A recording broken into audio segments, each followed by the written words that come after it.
पहली महिला पुलिस महानिदेशक रही श्रीलेखा ने तिरुवनंतपुरम नगर निगम चुनाव में भारतीय जनता पार्टी उम्मीदवार के तौर पर जीत दर्ज की। उनकी इस जीत ने राजनीतिक हलकों में हलचल मचा दी है। उन्होंने संस्था मंगलम वार्ड से जीत हासिल की है। तिरुवनंतपुरम में लेफ्ट का गढ़ भेदने वाली केरल की पहली महिला आईपीएस श्रीलेखा ने जोरदार तरीके से राजनीति में एंट्री की। श्रीलेखा कुछ समय पहले ही भाजपा में शामिल हुई थी। उनका पार्टी में आना कई लोगों के लिए चौंकाने वाला था। इसके बाद उन्होंने स्थानीय निकाय चुनाव में वार्ड सदस्य के तौर पर चुनाव लड़ने का फैसला किया, जिसने सबका ध्यान अपनी ओर और खींचा। पुलिस सेवा में उनका करियर लंबा रहा है। वे केरल की पहली महिला अधिकारी थीं, जिन्होंने डीजीपी का सर्वोच्च पद संभाला था। 3 दशक से अधिक के करियर में उन्होंने कई विभागों में भी सेवा दी। सीबीआई में अपने कार्यकाल के दौरान उन्हें रेड श्रीलेखा का नाम भी दिया गया था। करीब 33 साल की सेवा देने के बाद उन्होंने 2020 में सेवानिवृत्ति ली और राजनीति में कदम रखा।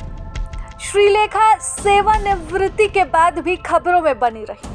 साल 2017 में उन्होंने अभिनेत्री यौन उत्पीड़न मामले में अभिनेता दिलीप को झूठा फंसाए जाने का लेकर बयान दिया था, जिससे सुर्खियों में आई थी।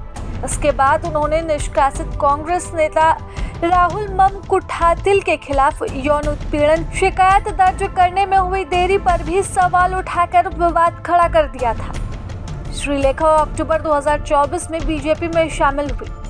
जब उनसे पूछा गया था कि वह बीजेपी में क्यों शामिल हो रही हैं, तो उन्होंने कहा था, प्रधानमंत्री नरेंद्र मोदी से प्रभावित होकर वो दल में शामिल हुई थी। 65 साल की आज श्रीलेखा का एक यूट्यूब चैनल भी है। वह अपने चैनल पर एक पुलिस अधिकारी के तौर पर अपने अनुभवों को शेयर करती हैं।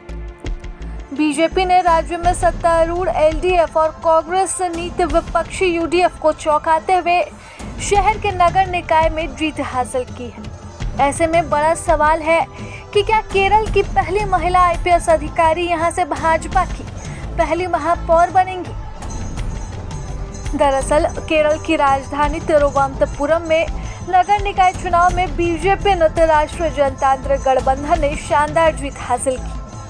राजग ने मार्क्सवादी कम्युनिस्ट पार्टी नितवाम लोकतांत्रिक मोर्चा को शिकस्त देकर निगम पर लगातार 45 वर्षों के वामपंथी शासन का अंत कर दिया।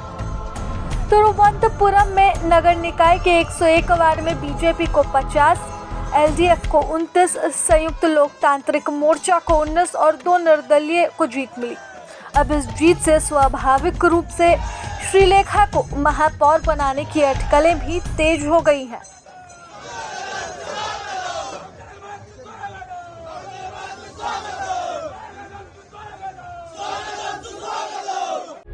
प्रभातखबर.com, विश्वास वही, रफ्तार नहीं।